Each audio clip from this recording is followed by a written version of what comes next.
یا رسول اللہ تیرے چاہنے والوں کی خیر، یا حبیب اللہ تیرے چاہنے والوں کی۔ علیہ السلام نے ایک دن صحابہ سے پوچھا، بتاؤ بہترین عورت کون سی ہوتی ہے؟ کون ہوتی ہے؟ آکسفورڈ کی پڑھی ہوئی جی، پنجاب یونیورسٹی جس نے ایم فل کا مقالہ لکھا ہو، پی ایچ ڈی ہو جس نے پی ایچ ڈی کی ہو نمل یونیورسٹی سے، ایک کراچی یونیورسٹی کی ڈگری ہولڈر ہو، کہ باہر سے ایم بی بی ایس کر کے آئی ہو، کون افضل ہوتی ہے؟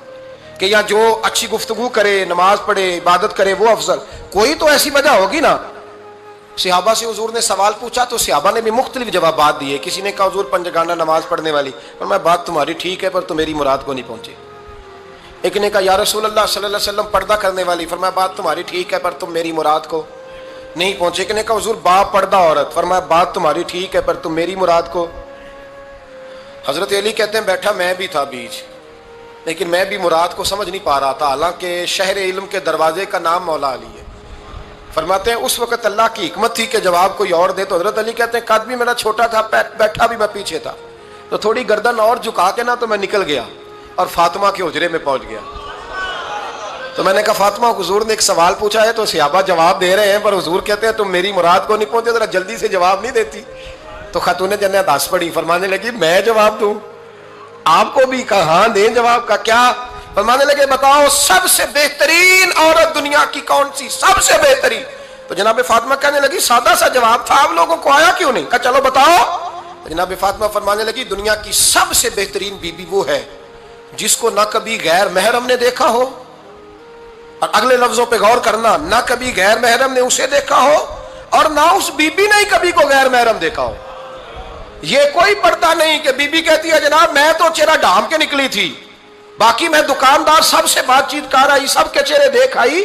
حضرت فاطمہ نے بتایا کہ تیری آنکھوں کا بھی پردہ ہے، اور وہ روایت وہاں الگ موجود ہے کہ حضور نے حضرت عائشہ صدیقہ ام سلمہ سے کہا کہ عبداللہ ابن مکتوم نابینا ہے تو پردہ کرو۔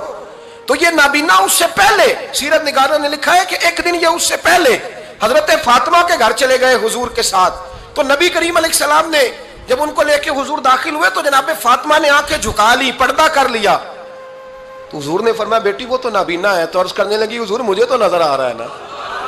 یعنی حضور نے جو ازواج کو کہا وہ بات کی، جناب فاطمہ کا جو انداز ہے وہ نرالا ہے۔ تو حضرت علی کہتے ہیں جناب فاطمہ نے جواب دیا کہ بہترین عورت وہ جس نے نہ کبھی غیر محرم دیکھا ہو اور نہ غیر محرم نے کبھی، وہ بی بی نے بھی کبھی غیر محرم بندہ نہ دیکھا ہو، دیکھا ہی نہ ہو اس نے۔ یہ پوائنٹ ذرا مشکل ہے، سمجھنے والا ہے۔ تو حضرت علی کہتے ہیں میں وہاں سے گردن جھکائی اور بیچ آ کے بیٹھ گیا، بات ابھی جاری تھی۔ حضور نے فرمایا آتا ہے کسی کو جواب؟ تو کہتے ہیں میں نے ہاتھ کھڑا کیا، میں نے کہا حضور آتا ہے، تو حضور مسکرا پڑے، فرمایا چل بتا۔ میں نے عرض کی حضور بہترین عورت وہ ہے کہ نہ کبھی اسے غیر محرم نے دیکھا ہو نہ اس نے کبھی غیر محرم دیکھا ہو۔ تو حضرت علی کہتے ہیں شاباش مجھے ملنی چاہیے تھی نا۔ حضور مسکرا پڑے، کہنے لگے میں نے تو پہلے ہی کہا ہے فاطمہ تو بدعۃ منی، فاطمہ میرے جگر کا ٹکڑا ہے، میں نے تو بڑا پہلے کہہ دیا ہے۔ تو کہتے ہیں صحابہ میری طرف دیکھنے لگے کہ یہ تو تعریف فاطمہ کی ہونے لگ گئی ہے۔ تو میں نے کہا کیا کریں؟ اس محبوب کو بتایا ہے جس کے لیے اللہ نے کوئی پردہ رکھا ہی نہیں، سارے پردے کھول دیے۔